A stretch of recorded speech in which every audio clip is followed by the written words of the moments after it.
ଓମ୍ ଶାନ୍ତି। 5 December 2025 ପ୍ରାତଃ ମୁରଲୀ। ଶିବ ଭଗବାନଙ୍କର ମଧୁର ମହାବାକ୍ୟ। ଶିବ ବାବା କହୁଛନ୍ତି, ମିଠେ ବଚେ, ଏହି ପତିତ ଦୁନିଆ ହେଉଛି ଏକ ପୁରୁଣା ଗାଁ।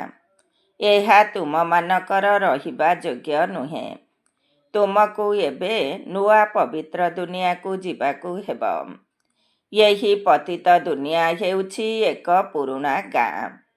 ଏହା ତୁମମାନଙ୍କର ରହିବା ଯୋଗ୍ୟ ନୁହେଁ। ତୁମକୁ ଏବେ ନୂଆ ପବିତ୍ର ଦୁନିଆକୁ ଯିବାକୁ ହେବ।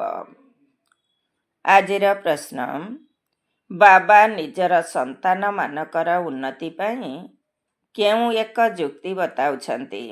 ବାବା ନିଜର ସନ୍ତାନମାନଙ୍କର ଉନ୍ନତି ପାଇଁ କେଉଁ ଏକ ଯୁକ୍ତି ବତାଉଛନ୍ତି? ଉତ୍ତର, ପିଲାମାନେ, ତୁମେ ଆଜ୍ଞାକାରୀ ହୋଇ ବାପ ଦାଦାଙ୍କର ମତରେ ଚାଲୁଥାଅ। ଯେହେତୁ ବାପ ଦାଦା ଉଭୟ ଏକାଠି ଅଛନ୍ତି, ସେଥିପାଇଁ ଯଦି ବ୍ରହ୍ମାଙ୍କର କହିବା ଅନୁସାରେ କିଛି କ୍ଷତି ହେଲା, ତେବେ ମଧ୍ୟ ଶିବ ବାବା ରେସ୍ପନ୍ସିବୁଲ ଅର୍ଥାତ୍ ଉତ୍ତରଦାୟୀ ଅଟନ୍ତି। ସେ ସବୁ କିଛି ଠିକ୍ କରିଦେବେ। ତୁମେ ନିଜର ମତ ଚଲାଅ ନାହିଁ, ଶିବ ବାବାଙ୍କ ମତ ଭାବି ଚାଲ। ତେବେ ତୁମର ବହୁତ ଉନ୍ନତି ହେବ। ଓମ୍ ଶାନ୍ତି। ପ୍ରଥମ କରି ମୁଖ୍ୟ କଥା, ଆତ୍ମିକ ପିଲାମାନଙ୍କୁ ଆତ୍ମିକ ପିତା ବୁଝାଉଛନ୍ତି ଯେ ନିଜକୁ ଆତ୍ମା ନିଶ୍ଚୟ କରି ବସ ଏବଂ ବାବାଙ୍କୁ ମନେ ପକାଅ। ତେବେ ତୁମର ସବୁ ଦୁଃଖ ଦୂର ହୋଇଯିବ। ସେମାନେ ଆଶୀର୍ବାଦ କରିଥାନ୍ତି ନା? ଏହି ବାବା ମଧ୍ୟ କହୁଛନ୍ତି, ପିଲାମାନେ, ତୁମର ସବୁ ଦୁଃଖ ଦୂର ହୋଇଯିବ। କେବଳ ନିଜକୁ ଆତ୍ମା ଭାବି ବାବାଙ୍କୁ ମନେ ପକାଅ। ଏହା ତ ଅତି ସହଜ ଅଟେ। ଏହା ହେଉଛି ଭାରତର ପ୍ରାଚୀନ ସହଜ ରାଜଯୋଗ। ପ୍ରାଚୀନ ବୋଲି ତ କୌଣସି ସମୟ ଥିବ ନା? ବହୁତ କାଳର ପ୍ରାଚୀନ, ତାହା ମଧ୍ୟ କେତେ? ବାବା ବୁଝାଉଛନ୍ତି, ପୁରା 5000 ବର୍ଷ ପୂର୍ବରୁ ଏହି ରାଜଯୋଗ ଶିଖାଇଥିଲି। ଏକଥା ବାବାଙ୍କ ବିନା କେହି ବୁଝାଇ ପାରିବେ ନାହିଁ ଏବଂ ପିଲାମାନଙ୍କ ବିନା କେହି ବୁଝିପାରିବେ ନାହିଁ। ଗାୟନ ମଧ୍ୟ ରହିଛି ଯେ ଆତ୍ମାରୂପୀ ସନ୍ତାନମାନେ ଏବଂ ପରମାତ୍ମା ପିତା ବହୁକାଳ ଧରି ଅଲଗା ରହିଥିଲେ। ବାବା ହିଁ କହୁଛନ୍ତି, ତୁମେ ସିଢ଼ି ଓହ୍ଲାଇ ପତିତ ହୋଇଯାଇଛ। ଏବେ ସ୍ମୃତି ଆସୁଛି। ସମସ୍ତେ ଚିତ୍କାର କରୁଛନ୍ତି, ହେ ପତିତ ପାବନ। କଳିଯୁଗରେ ତ ପତିତ ହିଁ ରହିଛନ୍ତି। ସତ୍ୟ ଯୁଗରେ ପବିତ୍ର ଆତ୍ମାମାନେ ରହିବେ। ତାହା ହେଉଛି ପବିତ୍ର ଦୁନିଆ। ଏହି ପୁରୁଣା ପତିତ ଦୁନିଆ ରହିବାର ଯୋଗ୍ୟ ନୁହେଁ।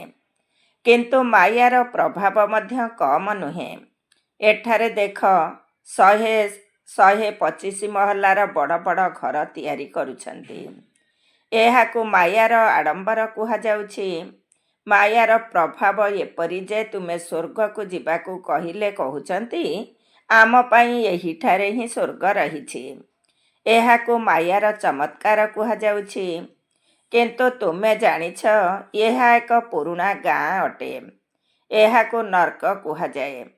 ପୁରୁଣା ଦୁନିଆ ମଧ୍ୟ ରୌରବ ନର୍କ ଅଟେ। ସତ୍ୟ ଯୁଗକୁ ସ୍ୱର୍ଗ କୁହାଯାଏ। ଏହି ଅକ୍ଷର ତ ରହିଛି ନା? ଏହାକୁ ସମସ୍ତେ ବିକାରୀ ଦୁନିଆ କହିବେ। ସ୍ୱର୍ଗ ନିର୍ବିକାରୀ ଦୁନିଆ ଥିଲା। ସ୍ୱର୍ଗକୁ କୁହାଯାଏ ନିର୍ବିକାରୀ ଦୁନିଆ। ନର୍କକୁ ବିକାରୀ ଦୁନିଆ କୁହାଯାଏ। ଏତେ ସହଜ କଥା କାହିଁକି କାହାରି ବୁଦ୍ଧିରେ ଆସୁନାହିଁ? ମନୁଷ୍ୟ କେତେ ଦୁଃଖୀ ହୋଇଯାଇଛନ୍ତି। କେତେ ଲଢ଼େଇ ଝଗଡ଼ା ଆଦି ହେଉଛି। ଦିନକୁ ଦିନ ବମ୍ ମଧ୍ୟ ଏପରି ତିଆରି କରୁଛନ୍ତି, ଯାହାକି ପଡ଼ିବା ମାତ୍ରେ ମନୁଷ୍ୟ ମୃତ୍ୟୁବରଣ କରିବେ। କିନ୍ତୁ ତୁଚ୍ଛବୁଦ୍ଧି ମନୁଷ୍ୟ ବୁଝୁନାହାନ୍ତି ଯେ ଏବେ କ'ଣ ହେବାକୁ ଯାଉଛି। ବାବାଙ୍କ ବିନା ଏହି କଥା କେହି ବୁଝାଇ ପାରିବେ ନାହିଁ। ଆଗକୁ କ'ଣ ହେବାକୁ ଯାଉଛି? ପୁରୁଣା ଦୁନିଆର ବିନାଶ ହେବ ଏବଂ ନୂଆ ଦୁନିଆର ସ୍ଥାପନା ମଧ୍ୟ ଗୁପ୍ତରେ ହେଉଛି। ତୁମମାନଙ୍କୁ କୁହାଯାଉଛି ଗୁପ୍ତ ସେନା। ଏକଥା କ'ଣ କାହାକୁ ଜଣାଅଛି ଯେ ତୁମେ ମଧ୍ୟ ଲଢ଼େଇ କରୁଛ? ତୁମର 5 ବିକାର ସହିତ ଲଢ଼େଇ ହେଉଛି। ସମସ୍ତଙ୍କୁ କହୁଛ ପବିତ୍ର ହୁଅ। ସମସ୍ତେ ଗୋଟିଏ ପିତାଙ୍କର ସନ୍ତାନ ଅଟନା? ପ୍ରଜାପିତା ବ୍ରହ୍ମାଙ୍କର ସନ୍ତାନ ସମସ୍ତେ ଭାଇ ଭଉଣୀ ହେଲେ ନା? ବୁଝାଇବା ନିମନ୍ତେ ବହୁତ ଯୁକ୍ତି ଆବଶ୍ୟକ। ପ୍ରଜାପିତା ବ୍ରହ୍ମାଙ୍କର ତ ଢେର ସନ୍ତାନ ଅଛନ୍ତି, ଜଣେ ନୁହେଁ। ପ୍ରଜାପିତା ବୋଲି କୁହାଯାଉଛି ନା? ଲୌକିକ ପିତାଙ୍କୁ କେବେ ପ୍ରଜାପିତା କୁହାଯିବ ନାହିଁ। ପ୍ରଜାପିତା ବ୍ରହ୍ମା ହୋଇଥିବାରୁ ତାଙ୍କର ସମସ୍ତ ସନ୍ତାନ ପରସ୍ପର ମଧ୍ୟରେ ଭାଇ ଭଉଣୀ। ବ୍ରହ୍ମା କୁମାର କୁମାରୀ ଅଟନ୍ତି ନା? କିନ୍ତୁ ବୁଝୁନାହାନ୍ତି। ଯେପରି ପଥର ବୁଦ୍ଧିଯୁକ୍ତ ଅଟନ୍ତି, ବୁଝିବାକୁ ଚେଷ୍ଟା ମଧ୍ୟ କରୁନାହାନ୍ତି। ପ୍ରଜାପିତା ବ୍ରହ୍ମାଙ୍କର ସନ୍ତାନ ସମସ୍ତେ ଭାଇ ଭଉଣୀ ହୋଇଗଲେ ବେକାରଗ୍ରସ୍ତ ତ ହୋଇପାରିବେ ନାହିଁ। ତୁମର ବୋର୍ଡ଼ରେ ମଧ୍ୟ ପ୍ରଜାପିତା ଅକ୍ଷର ରହିବା ବହୁତ ଜରୁରୀ। ଏହି ଅକ୍ଷର ନିଶ୍ଚୟ ରହିବା ଉଚିତ। କେବଳ ବ୍ରହ୍ମା ଲେଖିବା ଦ୍ୱାରା ଏତେ ପ୍ରଭାବଶାଳୀ ହେଉନାହିଁ। ତେଣୁ ବୋର୍ଡ଼ରେ ମଧ୍ୟ ସଠିକ୍ ଅକ୍ଷର ଲେଖି ସୁଧାରିବାକୁ ହେବ। ଏହା ହେଉଛି ବହୁତ ଜରୁରୀ ଅକ୍ଷର। ସ୍ତ୍ରୀ ଲୋକଙ୍କର ନାମ ମଧ୍ୟ ବ୍ରହ୍ମା ଅଛି।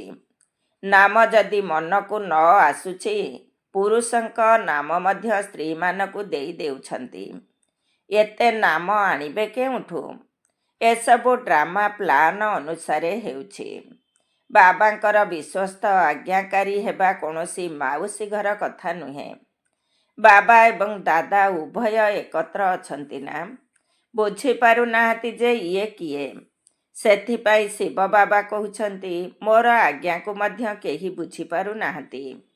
ଓଲଟା କୁହନ୍ତୁ ଅଥବା ସିଧା, ତୁମେ ଭାବ ଶିବ ବାବା କହୁଛନ୍ତି, ତେଣୁ ଶିବ ବାବା ଉତ୍ତରଦାୟୀ ହୋଇଯିବେ।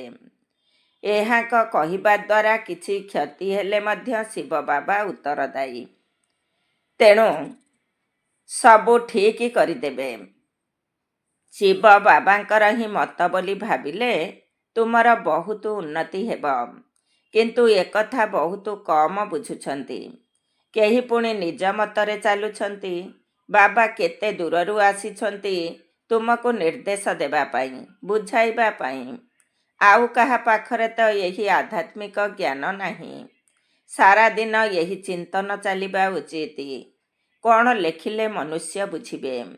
ଏପରି ସିଧାସଳଖ ଅକ୍ଷର ଲେଖିବା ଉଚିତ ଯାହା ଉପରେ ସହଜରେ ମନୁଷ୍ୟମାନଙ୍କର ଦୃଷ୍ଟି ପଡ଼ିବ। ତୁମେ ଏପରି ବୁଝାଅ ଯେପରି କାହାର ପ୍ରଶ୍ନ ପଚାରିବାର ଆଉ ଆବଶ୍ୟକତା ପଡ଼ିବ ନାହିଁ। କୁହ, ବାବା କହୁଛନ୍ତି ନିଜକୁ ଆତ୍ମା ଭାବି ମୋତେ ମନେ ପକାଇଲେ ସବୁ ଦୁଃଖ ଦୂର ହୋଇଯିବ। ଯିଏ ଭଲ ଭାବରେ ବାବାଙ୍କ ସ୍ମୃତିରେ ରହିବେ ସେ ହିଁ ଉଚ୍ଚପଦ ପାଇବେ। ଏହା ତ ଗୋଟିଏ ସେକେଣ୍ଡର କଥା। ମନୁଷ୍ୟ ତ କ'ଣ କ'ଣ ସବୁ ପଚାରୁଛନ୍ତି। ତୁମେ ସେସବୁ କଥାର ଉତ୍ତର ଦିଅ ନାହିଁ। କୁହ, ଅଧିକ ପଚାର ନାହିଁ। ପ୍ରଥମେ ଗୋଟିଏ କଥା ଉପରେ ନିଶ୍ଚୟ କର। ଅନେକ ପ୍ରଶ୍ନର ଜଙ୍ଗଲରେ ପଡ଼ିଗଲେ ପୁଣି ବାହାରିବାର ରାସ୍ତା ମିଳିବ ନାହିଁ। ଯେପରି ମନୁଷ୍ୟ କୁହୁଡ଼ିରେ ବାଟବଣା ହୋଇଗଲେ ରାସ୍ତା ପାଇପାରନ୍ତି ନାହିଁ, ଏହା ମଧ୍ୟ ସେହିପରି ଅଟେ। ଏଠାରେ ମଧ୍ୟ ସେହିପରି ମନୁଷ୍ୟ କେମିତି ନା କେମିତି ମାୟା ଆଡ଼କୁ ଚାଲି ଯାଉଛନ୍ତି। ସେଥିପାଇଁ ପ୍ରଥମେ ସମସ୍ତଙ୍କୁ ଗୋଟିଏ କଥା ବୁଝାଅ। ତୁମେ ତ ଅବିନାଶୀ ଆତ୍ମା ଅଟ। ବାବା ମଧ୍ୟ ଅବିନାଶୀ ଅଟନ୍ତି, ପତିତ ପାବନ ଅଟନ୍ତି। ତୁମେ ହେଉଛ ପତିତ। ଏବେ ମୁକ୍ତିଧାମ ଘରକୁ ଯିବ, ନହେଲେ ନୂଆ ଦୁନିଆକୁ। ପୁରୁଣା ଦୁନିଆକୁ ଶେଷ ପର୍ଯ୍ୟନ୍ତ ଆତ୍ମାମାନେ ଉପରୁ ଆସୁଥାନ୍ତି। ଯିଏ ସମ୍ପୂର୍ଣ୍ଣ ପଢ଼ିବେ ନାହିଁ ସେ ତ ନିଶ୍ଚୟ ପଛରେ ଆସିବେ। କେତେ ହିସାବ ରହିଛି ଏବଂ ପାଠ ପଢ଼ା ଦ୍ୱାରା ମଧ୍ୟ ବୁଝାଯାଏ ଯେ ପ୍ରଥମେ କିଏ ଯିବ। ସ୍କୁଲରେ ମଧ୍ୟ ଲକ୍ଷ୍ୟ ଦେଇଥାନ୍ତି ନା? ଦୌଡ଼ି ଯାଇ ଲକ୍ଷ୍ୟସ୍ଥଳକୁ ଛୁଇଁ କରି ଆସ। ପ୍ରଥମ ନମ୍ବରବାଲାକୁ ପୁରସ୍କାର ମିଳିଥାଏ। ଏହା ହେଉଛି ବେହଦର କଥା। ବେହଦର ପୁରସ୍କାର ମିଳୁଛି। ବାବା କହୁଛନ୍ତି ୟାଦର ଯାତ୍ରାରେ ରୁହ। ଦୈବୀ ଗୁଣ ମଧ୍ୟ ଧାରଣ କରିବାକୁ ହେବ। ସର୍ବଗୁଣ ସମ୍ପନ୍ନ ଏହିଠାରେ ହିଁ ହେବାକୁ ପଡ଼ିବ। ସେଥିପାଇଁ ବାବା କହୁଛନ୍ତି ଚାର୍ଟ ରଖ। ୟାଦର ଯାତ୍ରାର ଚାର୍ଟ ରଖିଲେ ଜଣା ପଡ଼ିବ ଯେ ଆମେ ଲାଭରେ ଅଛୁ ନା କ୍ଷତିରେ। କିନ୍ତୁ ପିଲାମାନେ ରଖୁନାହାନ୍ତି। ବାବା କହୁଛନ୍ତି ପିଲାମାନେ କିନ୍ତୁ କରୁନାହାନ୍ତି। ବହୁତ କମ୍ ପିଲା କରୁଛନ୍ତି। ସେଥିପାଇଁ ମାଳା ମଧ୍ୟ କେତେ କମ୍ ଜଣକର ହେଉଛି। କେବଳ 8 ଜଣ ବଡ଼ ସ୍କଲାରସିପ୍ ନେବେ। ପୁଣି 108 ତାଙ୍କ ସହିତ ରହିବେ ନା? 8 ଜଣକ ସହ କିଏ ଯିବେ? ରାଜା ଏବଂ ରାଣୀ। ସେମାନଙ୍କ ମଧ୍ୟରେ ବହୁତ କମ୍ ଫରକ ରହିବ। ତେଣୁ ବାବା କହୁଛନ୍ତି ପ୍ରଥମେ ନିଜକୁ ଆତ୍ମା ଭାବି ମୋତେ ସ୍ମରଣ କର। ଏହା ହିଁ ୟାଦର ଯାତ୍ରା ଅଟେ। ବାବାଙ୍କର କେବଳ ଏହି ସନ୍ଦେଶ ଦେବାକୁ ହେବ।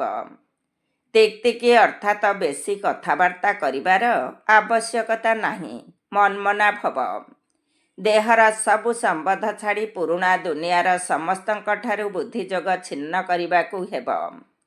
କାହିଁକିନା ଏବେ ଘରକୁ ଫେରିବାକୁ ହେବ। ଅଶରୀରୀ ହେବାକୁ ପଡ଼ିବ।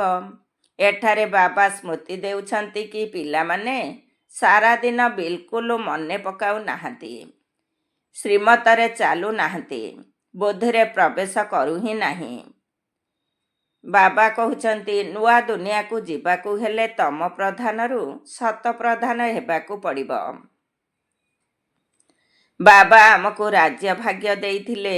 ଆମେ ପୁଣି 84 ଜନ୍ମ ନେଇ କ୍ରମଶଃ ସବୁ କିଛି ହରାଇଦେଲୁ। ଲକ୍ଷ ଲକ୍ଷ ବର୍ଷର କଥା ନୁହେଁ। ବହୁତ ସନ୍ତାନ ଅଲଫକୁ ଅର୍ଥାତ୍ ପରମ ପିତା ଶିବ ବାବାଙ୍କୁ ନ ଜାଣିବା କାରଣରୁ ବହୁତ ପ୍ରଶ୍ନ ପଚାରୁଛନ୍ତି। ବାବା କହୁଛନ୍ତି ପ୍ରଥମେ ମୋତେ ମନେ ପକାଅ, ତେବେ ପାପ କଟିଯିବ ଏବଂ ଦୈବୀ ଗୁଣ ଧାରଣ କଲେ ଦେବତା ହୋଇଯିବ। ଆଉ କିଛି ପଚାରିବାର ଆବଶ୍ୟକତା ନାହିଁ। ମୂଳ କଥା ନ ବୁଝି ଅନ୍ୟ ବିଷୟରେ ଅଧିକ ଆଲୋଚନା କରିବା ଦ୍ୱାରା ନିଜେ ମଧ୍ୟ ଦ୍ୱନ୍ଦ୍ୱରେ ପଡ଼ି ବିରକ୍ତ ହୋଇଯାଉଛନ୍ତି। ବାବା କହୁଛନ୍ତି ପ୍ରଥମେ ବାବାଙ୍କୁ ଜାଣିଲେ ସବୁ କିଛି ଜାଣିଯିବ। ମୋ ଦ୍ୱାରା ମୋତେ ଜାଣିଲେ ତୁମେ ସବୁ କିଛି ଜାଣିଯିବ। ବାକି ଆଉ କିଛି ଜାଣିବାକୁ ବାକି ରହିବ ନାହିଁ। ସେଥିପାଇଁ 7 ଦିନ ରଖାଯାଉଛି। 7 ଦିନରେ ବହୁତ କିଛି ବୁଝିପାରିବେ। କିନ୍ତୁ ବୁଝିଲା ବାଲା କ୍ରମାନ୍ୱୟରେ ରହିବେ। କେହି ତ କିଛି ହେଲେ ମଧ୍ୟ ବୁଝୁନାହାନ୍ତି। ସିଏ କି ରାଜା ରାଣୀ ହେବେ? ଜଣକ ଉପରେ କ'ଣ ରାଜତ୍ୱ କରିବେ? ପ୍ରତ୍ୟେକଙ୍କୁ ନିଜର ପ୍ରଜା ପ୍ରସ୍ତୁତ କରିବାକୁ ହେବ। ସମୟ ବହୁତ ନଷ୍ଟ କରୁଛନ୍ତି। ବାବା ସେମାନଙ୍କୁ ବିଚାରା ବୋଲି କହୁଛନ୍ତି। ଯିଏ ଯେତେ ବଡ଼ ପଦାଧିକାରୀ ହୋଇଥାନ୍ତୁ ପଛେ ବାବା କିନ୍ତୁ ଜାଣିଛନ୍ତି ଏସବୁ ମାଟିରେ ମିଶିଯିବ। ବାକି ଅଳ୍ପ ସମୟ ଅଛି। ବିନାଶ କାଳେ ବିପରୀତ ବୁଦ୍ଧିବାଲାଙ୍କର ବିନାଶ ହେବ। ଆମ ଆତ୍ମାମାନଙ୍କର କେତେ ପ୍ରୀତିପୂର୍ଣ୍ଣ ବୁଦ୍ଧି ରହିଛି ତାହା ତ ବୁଝି ହେଉଛି କି? କେହି କହୁଛନ୍ତି 1 ଘଣ୍ଟା 2 ଘଣ୍ଟା ବାବାଙ୍କ ସ୍ମୃତି ରହିଛି। କ'ଣ ଲୌକିକ ପିତାଙ୍କ ସହିତ ତୁମେ ଘଣ୍ଟାଏ 2 ଘଣ୍ଟା ପାଇଁ ପ୍ରୀତି ରଖୁଛ? ସାରାଦିନ ବାବା ବାବା କହିଥାଅ।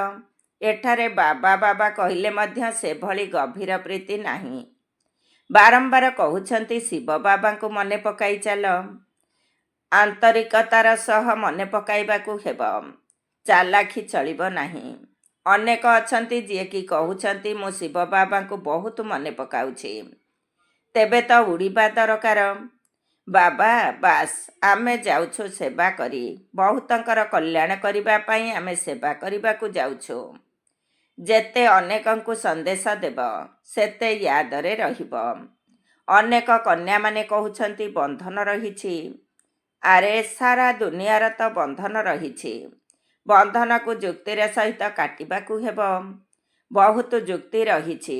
ଧରିନିଅ କାଲି ମରିଯିବ, ପିଲାଙ୍କୁ ପୁଣି କିଏ ସମ୍ଭାଳିବ? ନିଶ୍ଚୟ କେହି ନା କେହି ସମ୍ଭାଳିବା ନିମନ୍ତେ ବାହାରି ପଡ଼ିବେ। ଅଜ୍ଞାନ କାଳରେ ତ ଦ୍ୱିତୀୟ ବିବାହ କରିନିଅନ୍ତି। ବର୍ତ୍ତମାନ ତ ବିବାହ ମଧ୍ୟ ସଙ୍କଟ ଅଟେ। କାହାକୁ କିଛି ପଇସା ଦେଇ କୁହ ପିଲାମାନଙ୍କୁ ସମ୍ଭାଳ। ତୁମର ଏହା ମରଯିବା ଜନ୍ମ ଅଟେ ନା? ଯଦି ମରିଗଲ ପୁଣି ପଛରେ କିଏ ସମ୍ଭାଳିବ? ତେଣୁ ନିଶ୍ଚୟ ନର୍ସ ରଖିବାକୁ ପଡ଼ିବ। ପଇସା ଦ୍ୱାରା କ'ଣ ନ ହୋଇପାରିବ? ବନ୍ଧନ ମୁକ୍ତ ନିଶ୍ଚୟ ହେବାକୁ ପଡ଼ିବ। ସେବାର ସଉକ ଥିଲେ ସ୍ୱତଃ ପଳାଇ ଆସିବେ। ଦୁନିଆରୁ ମରିଯାଇଛ ନା? ଏଠାରେ ତ ବାବା କହୁଛନ୍ତି ମିତ୍ର ସମ୍ବନ୍ଧୀମାନଙ୍କର ମଧ୍ୟ ଉଦ୍ଧାର କର। ସମସ୍ତଙ୍କୁ ସନ୍ଦେଶ ଦେବାକୁ ହେବ, ମନ୍ମନା ଭବ। ତେବେ ତମ ପ୍ରଧାନରୁ ଶତପ୍ରଧାନ ହୋଇଯିବ। ଏକଥା ବାବା ହିଁ କହୁଛନ୍ତି କି ଅନ୍ୟ ଧର୍ମସ୍ଥାପକମାନେ ତ ଉପରୁ ଆସୁଛନ୍ତି, ତାଙ୍କ ଅନୁଗାମୀ ମଧ୍ୟ ତାଙ୍କ ପଛରେ ଆସିବେ। ଯେପରି ଖ୍ରୀଷ୍ଟ ସମସ୍ତଙ୍କୁ ପରମଧାମରୁ ତଳକୁ ନେଇ ଆସିଛନ୍ତି, ତଳେ ଅଭିନୟ କରି କରି ଯେବେ ଅଶାନ୍ତ ହୋଇପଡ଼ୁଛନ୍ତି, ତେବେ କହୁଛନ୍ତି ଆମର ଶାନ୍ତି ଦରକାର। ଶାନ୍ତିରେ ତ ବସିଥିଲେ ପୁଣି ଧର୍ମ ସ୍ଥାପକଙ୍କ ପଛରେ ଆସିବାକୁ ପଡ଼ୁଛି। ପୁଣି କହୁଛନ୍ତି ହେ ପତିତପାବନ ଆସ। କିପରି ଖେଳ ତିଆରି ହୋଇଛି। ଧର୍ମ ସ୍ଥାପକମାନେ ଶେଷରେ ଆସି ଲକ୍ଷ୍ୟ ନେବେ, ଅର୍ଥାତ୍ ସାରାଂଶ ଜାଣିବେ। ପିଲାମାନେ ଏସବୁ ସାକ୍ଷାତକାର କରିଛନ୍ତି। ମନ୍ମନା ଭବର ଲକ୍ଷ୍ୟ ଆସି ନେବେ। ଏବେ ତୁମେ ଭିକାରୀରୁ ରାଜକୁମାର ହେଉଛ। ବର୍ତ୍ତମାନର ସିଏ ସାଉକାର, ସେମାନେ ଧନହୀନ ହୋଇଯିବେ। ଆଶ୍ଚର୍ଯ୍ୟ ଅଟେ, ଏହି ଖେଳକୁ ଟିକିଏ ହେଲେ କେହି ଜାଣିନାହାନ୍ତି। ସମ୍ପୂର୍ଣ୍ଣ ରାଜଧାନୀ ସ୍ଥାପନ ହେଉଛି। କେହି ପୁଣି ଗରିବ ହେବେ ନା? ଏହାକୁ ଦୂରଦର୍ଶୀ ବୁଦ୍ଧି ଦ୍ୱାରା ବୁଝିବାକୁ ହେବ। ପଛକୁ ସବୁ ସାକ୍ଷାତକାର ହେବ, ଆମେ କିପରି ଟ୍ରାନ୍ସଫର ହେଉଛୁ। ତୁମେ ନୂଆ ଦୁନିଆ ପାଇଁ ପାଠ ପଢ଼ୁଛ। ଏବେ ସଙ୍ଗମରେ ଅଛ। ପାଠ ପଢ଼ି ପାସ୍ କଲେ ଦୈବୀ କୂଳକୁ ଯିବ। ଏବେ ବ୍ରାହ୍ମଣ କୂଳରେ ଅଛ। ଏହି କଥା କେହି ବୁଝିପାରନ୍ତି ନାହିଁ। ଭଗବାନ ପଢ଼ାଉଛନ୍ତି, ଏକଥା ଟିକିଏ ହେଲେ କାହାରି ବୁଦ୍ଧିରେ ପଶୁନାହିଁ। ନିରାକାର ଭଗବାନ ନିଶ୍ଚୟ ଆସିବେ ନା? ଏହି ଡ୍ରାମା ବହୁତ ଆଶ୍ଚର୍ଯ୍ୟଜନକ ଭାବରେ ତିଆରି ହୋଇଛି। ଏହାକୁ ତୁମେ ଜାଣିଛ ଏବଂ ଅଭିନୟ କରୁଛ। ତ୍ରିମୂର୍ତ୍ତି ଚିତ୍ର ବିଷୟରେ ମଧ୍ୟ ବୁଝାଇବାକୁ ହେବ। ବ୍ରହ୍ମାଙ୍କ ଦ୍ୱାରା ସ୍ଥାପନା, ବିନାଶ ତ ସ୍ୱତଃ ହିଁ ହେବ। କେବଳ ନାମ ରଖିଦେଇଛନ୍ତି ଶଙ୍କରଙ୍କ ଦ୍ୱାରା ବିନାଶ। ଏହିପରି ଡ୍ରାମା ମଧ୍ୟ ତିଆରି ହୋଇଛି। ମୁଖ୍ୟ କଥା ହେଉଛି ନିଜକୁ ଆତ୍ମା ଭାବି ବାବାଙ୍କୁ ମନେ ପକାଇଲେ କଳଙ୍କ ଛାଡ଼ିଯିବ। ସ୍କୁଲରେ ଯେତେ ଭଲ ଭାବରେ ପଢ଼ିଲେ ସେତେ ଅଧିକ ଆମଦାନୀ ହେବ। ତୁମକୁ 21 ଜନ୍ମ ନିମନ୍ତେ ସ୍ୱାସ୍ଥ୍ୟ ଓ ସମ୍ପତ୍ତି ମିଳୁଛି। ଏହା କ'ଣ କମ୍ କଥା? ଏଠାରେ ସମ୍ପତ୍ତି ଥିଲେ ମଧ୍ୟ ଆଉ ସମୟ ନାହିଁ ଯେ ପୁଅ ନାତି ଖାଇପାରିବେ। ବାବା ସବୁକିଛି ଏହି ସେବାରେ ଲଗାଇଦେବା ଦ୍ୱାରା କେତେ ଜମା ହୋଇଗଲା। ସମସ୍ତଙ୍କର କ'ଣ ଜମା ହୋଇଥାଏ? ଏତେ ସବୁ ଲକ୍ଷପତି ଅଛନ୍ତି, ସେମାନଙ୍କର ପଇସା କାମରେ ଆସିବ ନାହିଁ। ବାବା ନେବେ ହିଁ ନାହିଁ, ଯାହାକୁ କି ପ୍ରତିଦାନରେ ପୁଣି ଦେବାକୁ ପଡ଼ିବ। ଆଚ୍ଛା, ମିଠା ମିଠା ଶିଖିଲ ଦେ ସନ୍ତାନମାନଙ୍କ ପ୍ରତି ମାତା ପିତା ବାପଦାଦାଙ୍କର ମଧୁର ସ୍ନେହସମ୍ପନ୍ନ ଶୁଭେଚ୍ଛା ଏବଂ ସୁପ୍ରଭାତ। ଆତ୍ମିକ ପିତାଙ୍କର ଆତ୍ମିକ ସନ୍ତାନମାନଙ୍କୁ ନମସ୍ତେ। ଆମ ଆତ୍ମିକ ସନ୍ତାନମାନଙ୍କର ଆତ୍ମିକ ମାତା ପିତା ବାପଦାଦାଙ୍କୁ ନମସ୍ତେ ନମସ୍ତେ, ସୁପ୍ରଭାତ। ଧାରଣା ପାଇଁ ମୁଖ୍ୟ ସାର। 1 ନମ୍ବର, ନିଜର ବନ୍ଧନ ଗୁଡ଼ିକୁ କାଟିବାର ଉପାୟ ରଚନା କରିବାକୁ ହେବ। ଅତ୍ୟନ୍ତ ଘନିଷ୍ଠ ବାବାଙ୍କ ସହିତ ଗଭୀର ସ୍ନେହ ରଖିବାକୁ ହେବ। ବାବାଙ୍କର ସନ୍ଦେଶ ସମସ୍ତଙ୍କୁ ଦେଇ ସମସ୍ତଙ୍କର କଲ୍ୟାଣ କରିବାକୁ ହେବ। 2 ନମ୍ବର, ଦୂରଦର୍ଶୀ ବୁଦ୍ଧି ଦ୍ୱାରା ଏହି ବେହଦର ଖେଳକୁ ବୁଝିବାକୁ ହେବ। ଭିକାରୀରୁ ରାଜକୁମାର ହେବାର ପାଠ ପଢ଼ା ପ୍ରତି ପୂରା ଧ୍ୟାନ ଦେବାକୁ ପଡ଼ିବ। ଦୈନନ୍ଦିନ ଯୋଗର ଚାର୍ଟ ରଖିବାକୁ ହେବ। ଆଜିର ବରଦାନ, ସଂକଳ୍ପ ରୂପୀ ବୀଜକୁ କଲ୍ୟାଣକାରୀ ଶୁଭ ଭାବନାରେ ଭରପୁର ରଖୁଥିବା ବିଶ୍ୱ କଲ୍ୟାଣକାରୀ ହୁଅ। ସଂକଳ୍ପ ରୂପୀ ବୀଜକୁ କଲ୍ୟାଣକାରୀ ଶୁଭ ଭାବନାରେ ଭରପୁର ରଖୁଥିବା ବିଶ୍ୱ କଲ୍ୟାଣକାରୀ ହୁଅ। ଡିଟେଲ୍ସ, ଯେପରି ସାରା ବୃକ୍ଷର ସାର ବସ୍ତୁ ବୀଜରେ ରହିଥାଏ, ସେହିପରି ସଂକଳ୍ପ ରୂପୀ ବୀଜ ପ୍ରତ୍ୟେକ ଆତ୍ମା ପ୍ରତି, ପ୍ରକୃତି ପ୍ରତି ଶୁଭ ଭାବନା ସମ୍ପନ୍ନ ହେଉ। ସମସ୍ତଙ୍କୁ ବାବାଙ୍କ ସମାନ କରିବାର ଭାବନା, ନିର୍ବଳକୁ ବଳବାନ କରିବାର ଭାବନା, ଦୁଃଖୀ ଅଶାନ୍ତ ଆତ୍ମାକୁ ସଦା ସୁଖୀ ଏବଂ ଶାନ୍ତ କରିବାର ଭାବନାର ରସ ବା ସାର ତୁମର ପ୍ରତ୍ୟେକ ସଂକଳ୍ପରେ ଭରି ରହିଥାଉ। କୌଣସି ବି ସଂକଳ୍ପ ରୂପୀ ବୀଜ ଏହି ସାର ବସ୍ତୁରେ ଖାଲି ନ ରହୁ, ଅର୍ଥାତ୍ ବ୍ୟର୍ଥ ନ ହେଉ, କଲ୍ୟାଣର ଭାବନା ଦ୍ୱାରା ସମର୍ଥ ହୋଇଯାଉ। ତେବେ କୁହାଯିବ ବାବାଙ୍କ ସମାନ ବିଶ୍ୱ କଲ୍ୟାଣକାରୀ ଆତ୍ମା। ଆଜିର ସ୍ଲୋଗାନ, ମାୟାର ଝାମେଲାରେ ବିଚଳିତ ହେବା ପରିବର୍ତ୍ତେ ପରମାତ୍ମା ମିଳନର ମୌଜରେ ରୁହ। ମାୟାର ଝାମେଲାରେ ବିଚଳିତ ହେବା ପରିବର୍ତ୍ତେ ପରମାତ୍ମା ମିଳନର ମୌଜରେ ରୁହ। ଓମ୍ ଶାନ୍ତି। ଆଜିର ଅବ୍ୟକ୍ତ ଇସାରା। ଏବେ ସମ୍ପନ୍ନ ବା କର୍ମାତୀତି ହେବାର ତୀବ୍ର ଇଚ୍ଛା ପ୍ରକଟ କର। କର୍ମାତୀତି ହେବା ପାଇଁ ଅଶରୀରୀ ହେବାର ଅଭ୍ୟାସକୁ ବଢ଼ାଅ। ଶରୀରର ବନ୍ଧନ, କର୍ମର ବନ୍ଧନ, ବ୍ୟକ୍ତିମାନଙ୍କର ବନ୍ଧନ, ବୈଭବର ବନ୍ଧନ, ସ୍ୱଭାବ ସଂସ୍କାରର ବନ୍ଧନ, କୌଣସି ବି ବନ୍ଧନ ନିଜ ଆଡ଼କୁ ଆକର୍ଷିତ ନ କରୁ। ଏହି ସବୁ ବନ୍ଧନ ଗୁଡ଼ିକ ହିଁ ଆତ୍ମାକୁ ଟାଇଟ୍ କରି ଦେଉଛି। ଏଥିପାଇଁ ସଦା ନିର୍ଲିପ୍ତ ଅର୍ଥାତ୍ ନ୍ୟାରା ଏବଂ ପ୍ୟାରା ହେବାର ଅଭ୍ୟାସ କର। ଓମ୍ ଶାନ୍ତି।